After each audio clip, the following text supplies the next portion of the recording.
Welcome to IGS law classes. और आज की इस वीडियो में हम बात करेंगे इंडियन पीनल कोड के चैप्टर 16 की, जो एक बहुत इंपॉर्टेंट प्रोविजंस को कवर करती है। और अगर इस वीडियो से पहले मेरी सीरीज़ 1 और 2 ऑलरेडी बन चुकी है, अगर आपने वो मिस कर दी है जिसमें हमने सेक्शन 1 to 298 तक कवर किया है, तो उसका जो लिंक है वो आई बटन और डिस्क्रिप्शन बॉक्स में नीचे दिया गया है। और आज की इस वीडियो को स्टार्ट करने से पहले I have a good news which I want to share with you. और इस गुड न्यूज़ को जानने के लिए वीडियो के अंत तक बने रहें एंड आई एम श्योर ये गुड न्यूज़ आपके लिए बहुत हेल्पफुल हो सकती है। तो फर्स्ट ऑफ ऑल अभी हम बात करेंगे चैप्टर 16 की, जो बहुत इंपॉर्टेंट चैप्टर है। MCQs और मेंस में हमेशा से इसमें से क्वेश्चन आते रहे हैं। सेक्शन 299 to 377 कवर करता है offence affecting the human body and human life. तो फर्स्ट ऑफ ऑल इसमें स्टार्ट करेंगे हम कल्पेबल होमिसाइड से। कल्पेबल होमिसाइड, और इसमें एक बहुत इंपॉर्टेंट क्वेश्चन आता है, difference between culpable homicide and murder. सबसे पहले हम समझते हैं कल्पेबल होमिसाइड क्या है। कल्पेबल होमिसाइड, इससे भी पहले हमें समझना होगा होमिसाइड क्या है। होमिसाइड होता है killing of a human being by human being, यानी ह्यूमन बीइंग ने ह्यूमन बीइंग को अगर मारा है तो वो होमिसाइड होता है। और कल्पेबल का मतलब है आपराधिक, यानी माना जाए इसको कह सकते हैं हम आपराधिक मानववध, यानी एक ऐसा अपराध जहाँ पे इंसान ने इंसान को मारा, वो कहलाता है कल्पेबल होमिसाइड। और अब इसमें यही देखना होता है कि जब कभी कल्पेबल होमिसाइड होता है तो क्या वो मर्डर की कैटेगरी में आ रहा है या नहीं आ रहा है। तो उससे हमें डिफाइन पता लगता है कि क्या कल्पेबल होमिसाइड अब मर्डर होगा या नहीं होगा।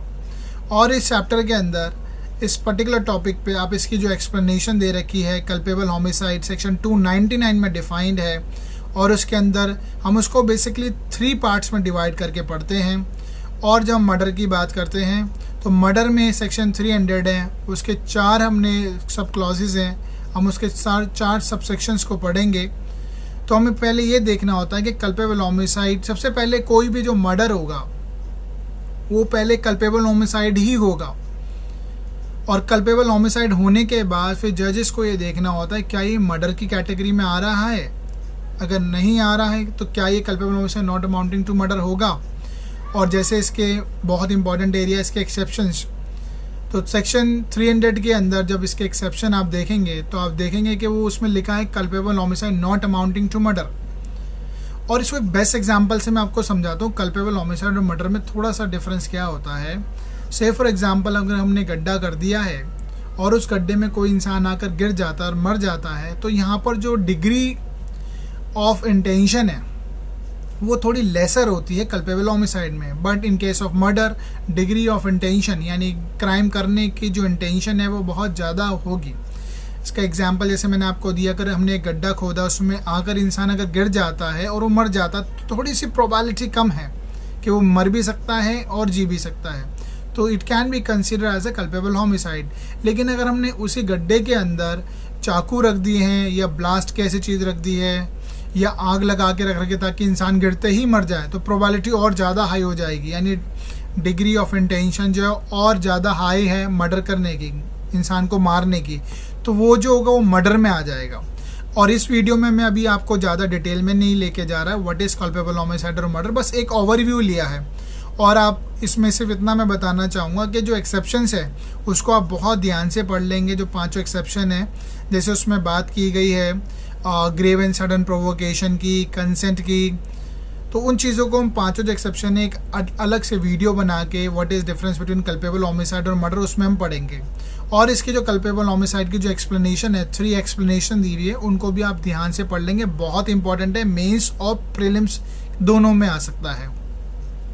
अब आप इसमें देखेंगे बहुत सारे केस लॉज लिखे हैं, जैसे R versus Govinda. R versus Govinda जो केस है वो बहुत इंपॉर्टेंट केस है, जो डील करता है what is the difference between culpable homicide and murder.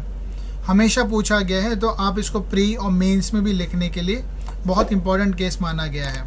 फिर एक केस देखेंगे आप, R Venkalu versus state of Hyderabad. इस लीडिंग जजमेंट में एक केस है, मर्डर से डील करता है। इस केस में एक इंसान ने एक इंसान को अंदर बंद कर और उसकी हर्ट को बाहर से आग लगा दी, तो यहाँ पे 100% पॉसिबिलिटी होगी वो इंसान अंदर जल के मर ही जाएगा, तो इसलिए उसको मर्डर कहा गया।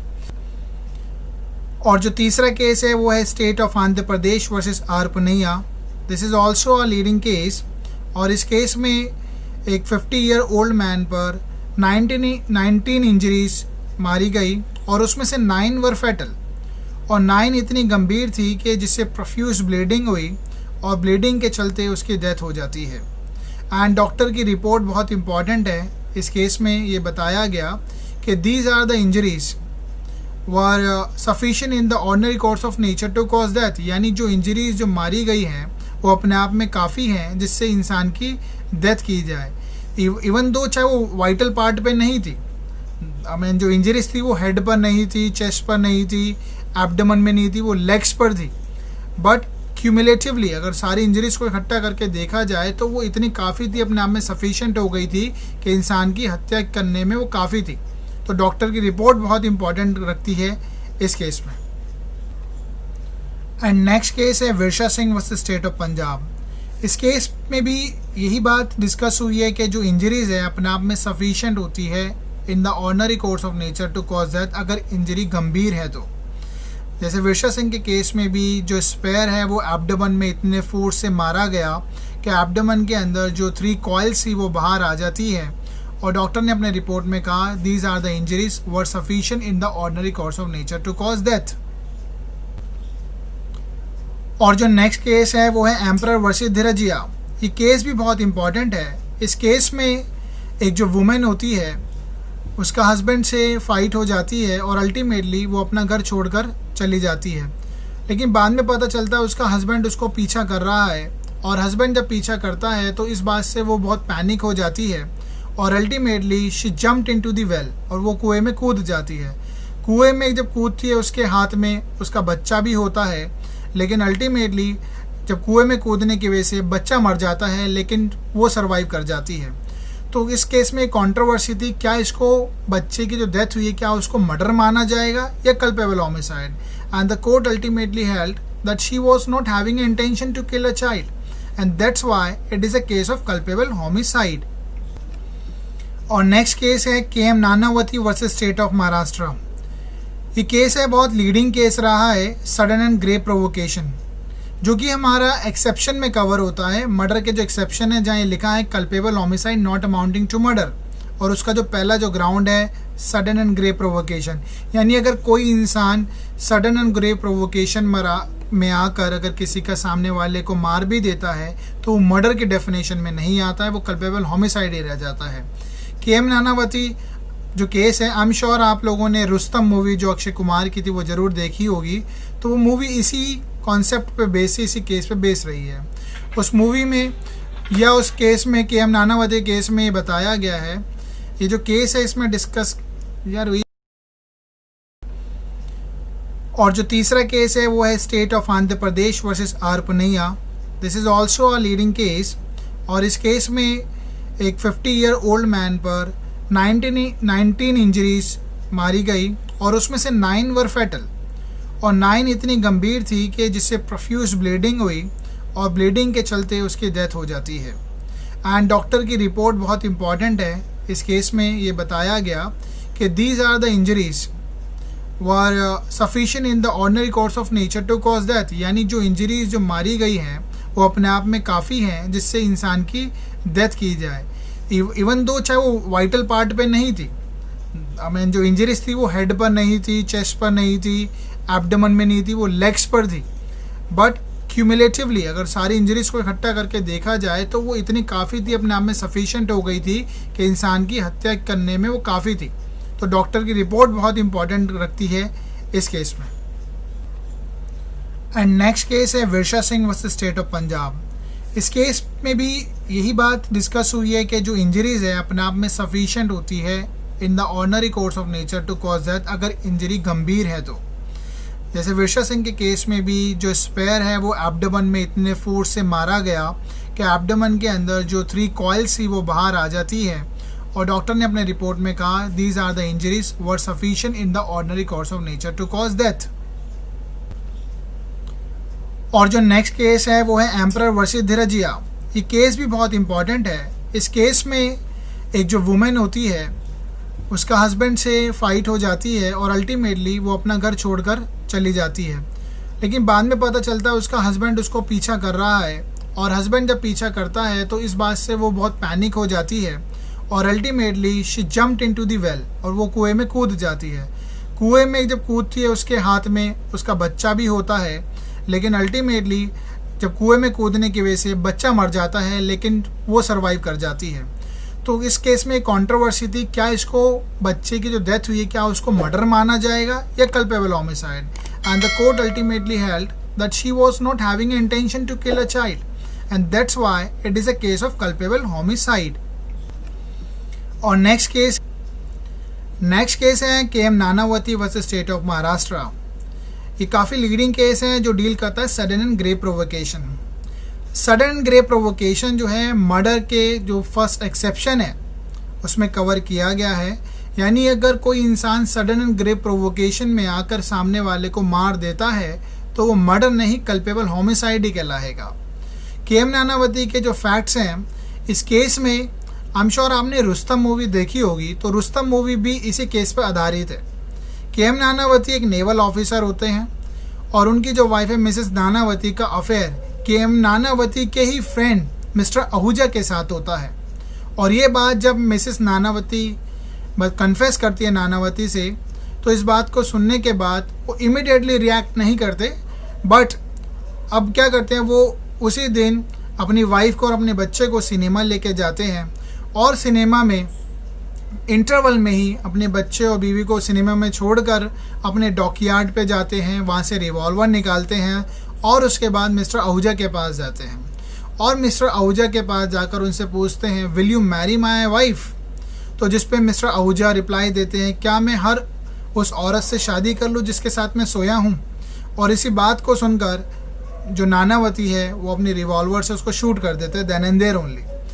Now the controversy in this case कि क्या ये जो केस है ये मर्डर के डेफिनेशन में आएगा, ये मर्डर की कैटेगरी में है या फिर कल्पेबल होमिसाइड है।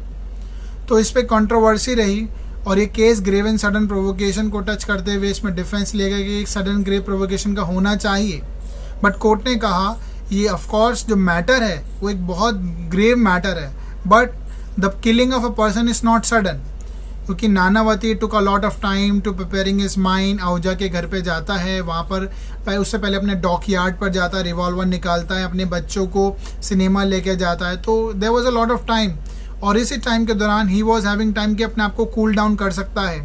तो यहाँ पर इस केस को culpable homicide not amounted to murder नहीं माना गया और ग्रेव एंड सडन प्रोवोकेशन का जो डिफेंस है उनको नहीं मिला और इसलिए इस केस को मर्डर ही माना गया। तो चैप्टर 16 का ही एक इम्पॉर्टेंट एरिया है cause death by negligence, section 304A, जिसमें 2 साल तक की पनिशमेंट का प्रावधान है। इस सेक्शन के अंदर 304A के अंदर अगर कोई इंसान अपनी लापरवाही के चलते सामने वाले की डेथ कर देता है तो उस पर 304A लगता है। जैसे सलमान खान का भी जो केस था, बाद में जो उसके ड्राइवर को प्रोसिक्यूट किया गया 304A के लिए ही प्रोसिक्यूट किया गया। और इस पर एक बहुत लीडिंग केस है Cherubin Gregory versus state of Bihar. इस केस में एक इंसान अपनी प्रॉपर्टी को बचाने के लिए, प्रॉपर्टी भी पर्टिकुलरली टॉयलेट को बचाने के लिए, उसने लाइव इलेक्ट्रिक वायर उसके चारों तरफ लगा दी। बेसिकली जो गांव के जो लोग थे उसके जो टॉयलेट था उसको रेगुलरली यूज़ कर रहे थे। Even he has given a warning वो दे चुका था, तब भी उसकी टॉयलेट को यूज़ कर रहे थे, तो उसने एक लाइव इलेक्ट्रिक वायर वहाँ पर बिछा दी और जिसके चलते जब लोगों ने उसको इस्तेमाल किया तो उसमें से एक इंसान को इलेक्ट्रोक्यूशन की वजह से, करंट लगने की वजह से उसकी डेथ हो जाती है। तो ये जो केस था यहाँ कंट्रोवर्सी थी कि जो डेथ की गई क्या ग्रॉस नेग्लिजेंट एक्ट से हुई, तो येस इस केस को माना गया कि जो डेथ की गई है वो ग्रॉस एंड नेग्लिजेंट एक्ट के चलते हुई है, क्योंकि आप अपनी प्रॉपर्टी को बचाने के लिए एक रीजनेबल फोर्स ही यूज़ कर सकते हैं, लाइव इलेक्ट्रिक वायर नहीं बिछा सकते। और ऐसे ही एक और केस था जिसके अंदर 304A, जैसे कई बार क्या होता है जो डॉक्टर्स हैं, डॉक्टर्स अपनी नेग्लिजेंस यानी लापरवाही के चलते सामने वाले ऑपरेशन करते वक्त अपनी लापरवाही के चलते कई केसेस में उन्होंने जैसे टॉवल छोड़ दिया पेट में और या फिर सीज़र तक छोड़ दी है। तो उन केसेस में डेथ हो जाती है, क्योंकि इन्फेक्शन फैल जाता है, डेथ हो जाती है, क्योंकि जो डॉक्टर का जो ये एक्ट माना गया, ये ग्रॉस एंड नेग्लिजेंट एक्ट माना गया। तो नेग्लिजेंस ऐसी जहाँ पे ग्रॉस हो, यानी बहुत बड़ी लापरवाही और उसके चलते डेथ हो जाती है, तो 304A में वो कवर किया जाता है, 2 साल तक की सज़ा है। और जो नेक्स्ट एरिया है वो डवरी डेथ 304B, बहुत इंपॉर्टेंट प्रोविज़न है। जैसे हम समझ सकते हैं इंडिया में दहेज हत्या एक बहुत बड़ी प्रॉब्लम रही है शुरू से ही, तो इसको बाद में ऐड किया गया 304B को, एक पर्टिकुलरली स्पेसिफिक ऑफेंस बना दिया गया। डवरी डेथ में हम देखते हैं कोई भी अंडर नॉन नेचुरल सर्कमस्टांसेस में अगर डेथ होती है किसी वुमेन की जो मैरिड लेडी है और उसकी अल्टीमेटली डवरी की डिमांड के चलते डेथ की जाती है, और उसको बिफोर एक प्रजम्पशन भी लगा हुआ है यहाँ पर कि with in the 7 year of her marriage, अगर शादी के 7 साल के अंदर नॉन नेचुरल सर्कमस्टांसेस में अगर डेथ हो रही है और उससे पहले sooner before her death she was subjected to cruelty और harassment because of the dowry demands, it would be presumed कि वो डवरी डेथ है। तो उसमें एविडेंस का भी रोल है। एविडेंस एक्ट का सेक्शन 113 का जो बी है उसके साथ इसको रिलेट करके हम समझते हैं डवरी डेथ कहलाता है। और जिसमें पनिशमेंट भी शैल not be less then 7 year की बात की गई है, 7 साल से कम नहीं होगी, but which may extend to life. एक इंपॉर्टेंट प्रोविजन है डवरी डेथ। और नेक्स्ट टॉपिक है abetment of suicide, section 306। Abetment जैसे हम ऑलरेडी अपनी प्रीवियस वीडियो में डिस्कस कर चुके हैं। अबेट करना सेक्शन 107 में हमने डिफाइन किया था कि अबेटमेंट क्या होता है, किसी को उकसाना या ऐसी परिस्थितियां पैदा कर देना कि सामने वाला सुसाइड कर ले। जैसे रिसेंटली आजकल सुशांत के ऊपर भी जो सुशांत से रिलेटेड जो केसेस चल रहे हैं वो भी अबेटमेंट कहीं ना कहीं उसमें कई लोग हो सकते हैं involve in the case of abetment of suicide. तो उन मामलों में जो सज़ा है वो 10 साल तक की दी जा सकती है, और 306 सेक्शन इसको कवर करता है अबेटमेंट ऑफ सुसाइड। जो है वो एक बहुत इंपॉर्टेंट एरिया है अटेम्प्ट टू सुसाइड, जो सेक्शन 309 में कवर किया गया है। अटेम्प्ट टू सुसाइड मीन्स कोई अपने आत्महत्या करने का प्रयत्न करता है और अगर उसके चलते वो बच जाता है तो उसको भी पनिश किया जाएगा 1 ईयर तक। बट हार्डली ऐसा कोई केस देखा गया जिसमें उसको पनिशमेंट दी गई हो, बिकॉज अ पर्सन जो है वो ऑलरेडी ही परेशान है और उसको दोबारा से जेल में डालना it may not be justified. और अगर आप देखेंगे 309 पे बहुत सारे केसेस हैं जिसमें कॉन्स्टिट्यूशनल वैलिडिटी ऑफ सेक्शन 309 को डिस्कस किया गया है। जैसे ज्ञान Kaur versus state of Punjab बहुत लीडिंग केस है, कई बार MCQ में पूछा गया है। ज्ञान कौर केस में यही डिस्कस हुआ कि क्या इंडिया में जीने का अधिकार है, क्या उसके साथ मरने का अधिकार भी है। तो इस केस में कहा गया कि we have a right to live with human dignity but we don't have a right to die. तो जीने का अधिकार है लेकिन मरने का अधिकार नहीं है, यानी सेक्शन 309 जो अपने आप में वो कॉन्स्टिट्यूशनली वैलिड है। और सेकंड जो केस है Aruna Shanbaug versus Union of India, जो कि एक यूथनेशिया यानी मर्सी किलिंग से डिस्कस करता है। Aruna Shanbaug I am sure आप सबको थोड़ा आइडिया होगा, ये वही नर्स है जिसकी अभी रिसेंटली 2015 में डेथ हुई थी, और जो मुंबई में नर्स थी जिसपे अटेम्प्ट टू रेप हुआ, बट रेप तो सक्सेस नहीं हुआ, लेकिन जस्ट बिकॉज ऑफ स्ट्रैंगुलेशन उसको ऑक्सीजन ना मिलने की वजह से she went to in the coma, और काफ़ी लंबे समय तक वो वेंटिलेशन पे ही रही और अल्टीमेटली उसकी 2015 में डेथ हो जाती है। बट उसकी डेथ से पहले कई बार उसकी मर्सी पटिशन लगी कि उसको एटलीस्ट पैसिव यूथनेशिया दे दिया जाए, बट अल्टीमेटली उसको उसके जो केयर टेकर्स हैं उन्होंने मना किया कि वी डोंट वांट कि अरुणा शानबाग को मार दिया जाए। तो इसको भी हम केस को कवर करते हैं कहीं ना कहीं अटेम्प्ट टू सुसाइड में चलते हुए कॉन्स्टिट्यूशनल वैलिडिटी ऑफ क्या हमारे पास मरने का अधिकार भी है या नहीं है। और थर्ड केस है जो common cause versus Union of India, जिसमें एक और कॉन्सेप्ट को, एक लिविंग विल के कॉन्सेप्ट को ऐड किया गया। लिविंग विल का यहाँ मतलब समझ सकते जैसे कोई इंसान अगर जीते जी ये लिखता है कि अगर मैं ऐसी परिस्थितियों में आ जाऊँ जब मेरे को सर्वाइव करने के लिए काफ़ी खर्चा हो, जब मैं वेंटिलेशन पे हूँ और काफ़ी खर्चा आ रहा है, और ऐसी सिचुएशन है कि सिर्फ मैं सिर्फ जीना ही सब कुछ नहीं, मतलब ऐसी सिचुएशन है जहाँ पे वो इंसान जी कर भी मर रहा है और उस पर खर्चा काफ़ी आ रहा है, काफ़ी लंबे तक परेशान है, पीड़ा में है, तो उसको क्या मरने का अधिकार दिया जाना चाहिए। तो इस कंट्रोवर्सी को भी common cause versus Union of India case में डिस्कस किया गया। But presently I can say India में पैसिव यूथनेशिया अलाउड है। तो ये जो 3 जो केसेस हैं ये डील करते हैं कहीं ना कहीं constitutional validity, whether we have a right to die in India और not. Let's talk about the hurt. Section 319 जो डील करता है हर्ट से, एंड सेक्शन 320 जो ग्रीवियस हर्ट के बारे में बताता है। हर्ट की बात करें तो इसमें मैंने जो 3 कीवर्ड्स यूज़ करे हैं, जैसे बॉडली पेन, डिसीज़ और इन्फर्मिटी। तो इसके चलते कोई इंसान किसी दूसरे इंसान को बॉडली पेन, डिसीज़ और इन्फर्मिटी पहुंचाता है तो वो हर्ट के डेफिनेशन में आता है, जिसको हम सिंपल हर्ट समझते हैं। नाउ ग्रीवियस हर्ट सेक्शन 320 के अंदर ऐसे 8 ग्राउंड्स दे रखे हैं जिसमें ग्रीवियस हर्ट कवर किया गया है। नाउ ग्रीवियस हर्ट बेसिकली कैसे किया जा सकता है, कई बार डेडली वेपन यानी डेंजरस वेपन के साथ भी किया जा सकता है। और अगर हम देखें सेक्शन 334 एंड 335 जो दे रखा है, अगर हर्ट या ग्रीवियस हर्ट कोई इंसान सडन ग्रेव प्रोवोकेशन के चलते करता है तो जो उस मामलों में उसको सज़ा जो है थोड़ी कम हो जाती है, बट सज़ा तो ऑफकोर्स मिलेगी ही। Then we have acid attack section 326A और 326B, जिसमें हम एसिड अटैक और अटेम्प्ट टू एसिड अटैक को कवर करते हैं, जो कि 2013 के अमेंडमेंट के बाद ऐड हुए थे। और जिसमें जैसे एसिड का जो एक केमिकल फॉर्मूला आप देख सकते हैं यहाँ पे, जैसे H2SO4 HNO3 ये लिखा है, जिसमें बेसिकली एसिड अटैक में नाइट्रिक एसिड या सल्फ्यूरिक एसिड का इस्तेमाल होता है। तो ये अपने आप में एक बहुत गंभीर अपराध माना गया है एसिड अटैक।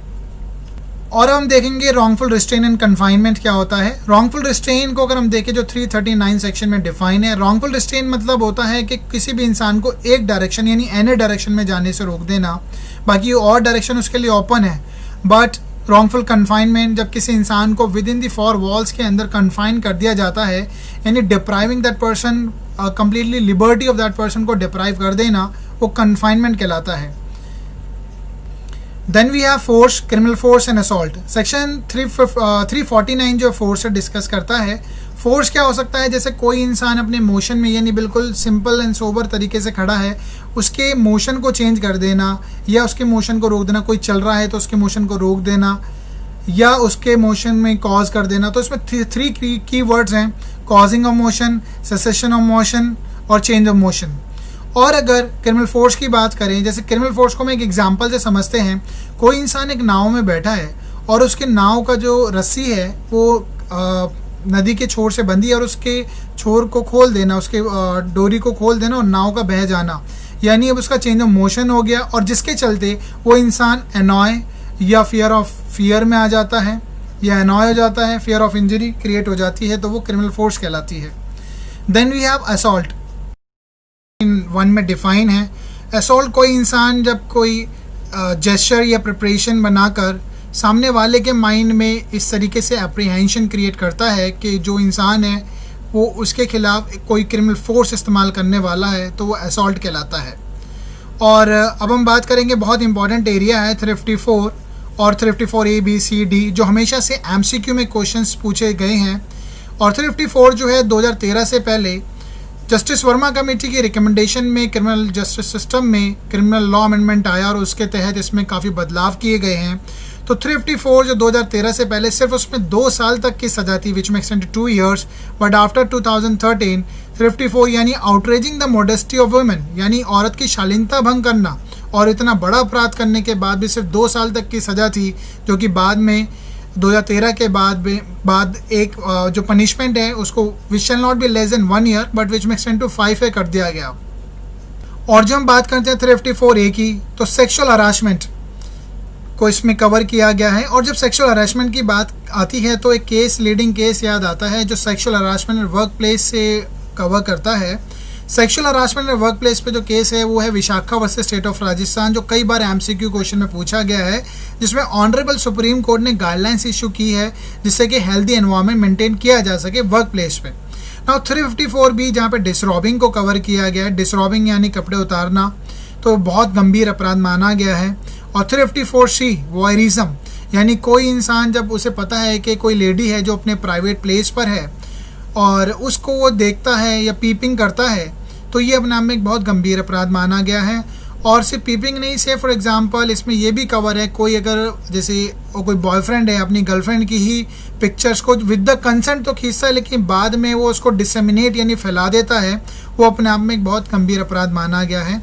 सेक्शन 354D जो स्टॉकिंग है यानी पीछा करना, अब पीछा फिजिकल भी हो सकता है और इंटरनेट या फिर सोशल मीडिया के ज़रिए भी हो सकता है, जैसे फेसबुक या व्हाट्सएप पे उसको स्टॉक करना, तो ये एक बहुत गंभीर अपराध माना गया है।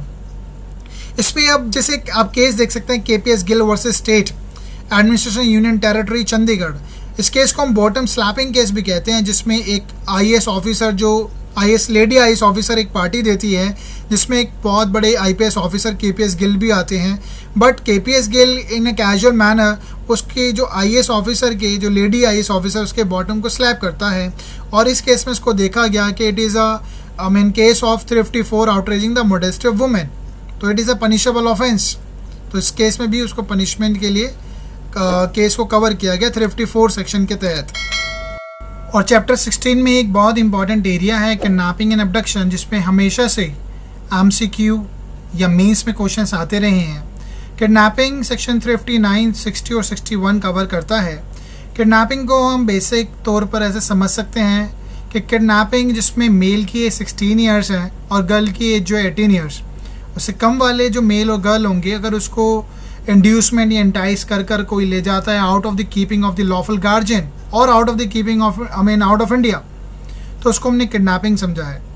और अबडक्शन की बात करें, अबडक्शन तो किसी भी एज का हो सकता है, इनफैक्ट माइनर का भी अबडक्शन हो सकता है, बट उसमें फोर्स यूज़ किया गया है, फोर्स या कंपेल करके या डिसीटफुल मीन, धोखे से किसी को लेके जाना आउट ऑफ द, इसमें तो कोई भी एज हो सकती है, तो उसको हमने अबडक्शन कहा गया है।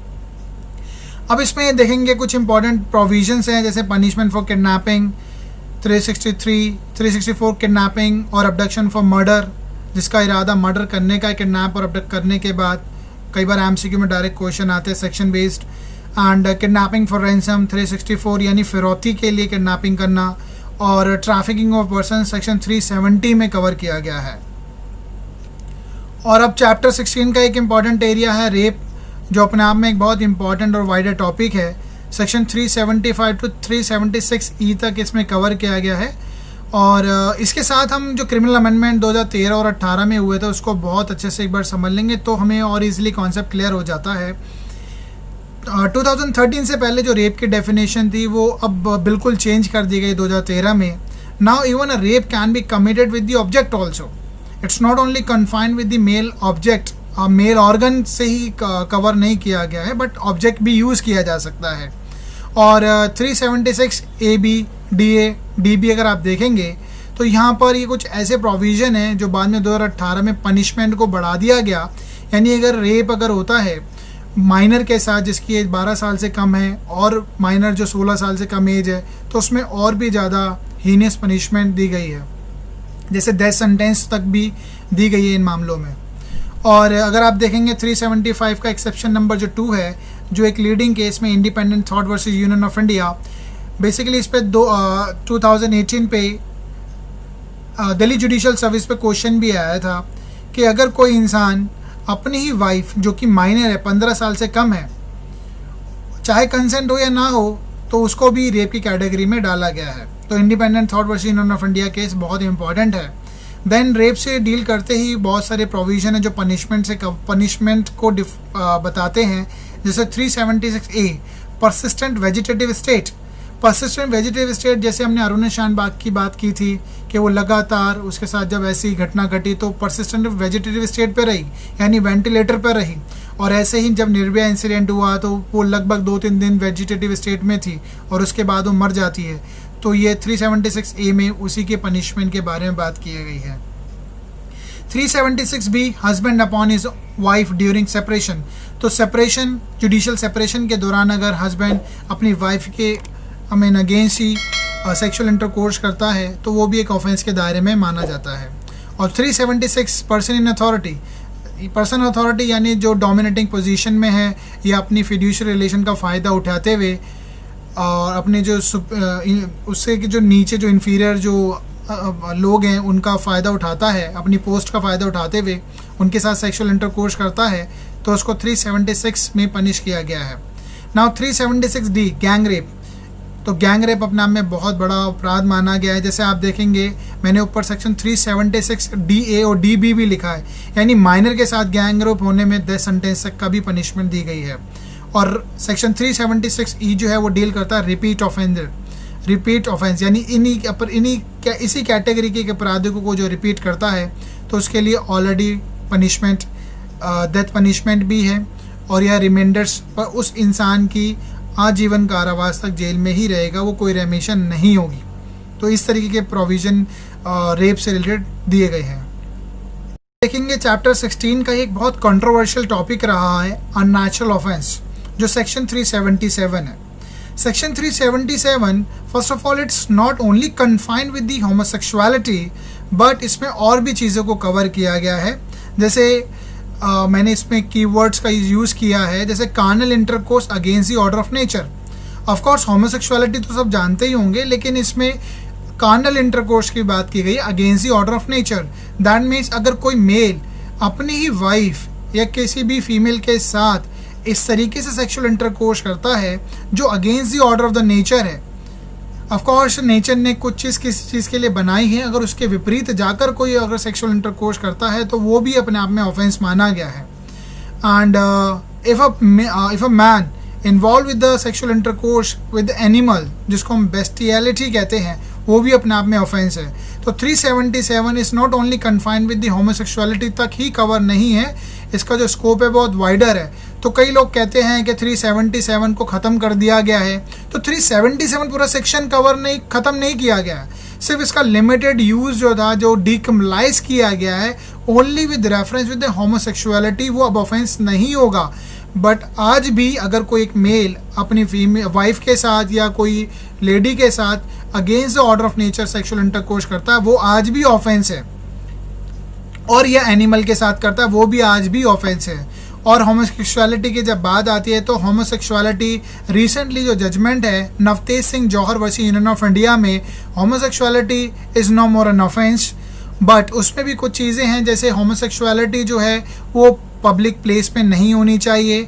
जो एज है कंसेंटिंग जो एज है वो शुड बी मोर देन 18 यानी एडल्ट होने चाहिए और कंसेंट के साथ होना चाहिए, यानी प्राइवेट प्लेस पे हो, एडल्ट हो और विद द कंसेंट।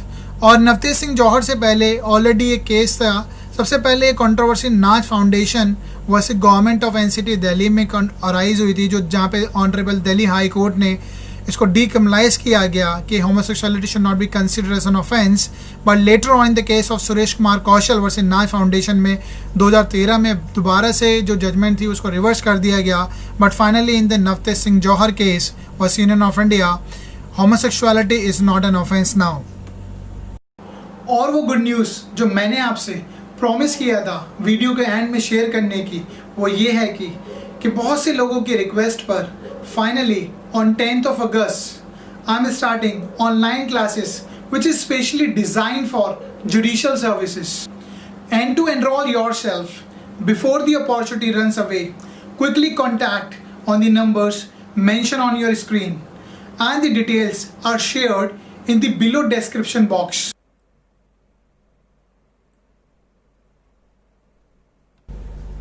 और अगर ये वीडियो आपको पसंद आई हो या कोई हेल्प मिली हो तो please like my videos, subscribe it and share it and stay tuned for further videos and updates। Thank you, take care।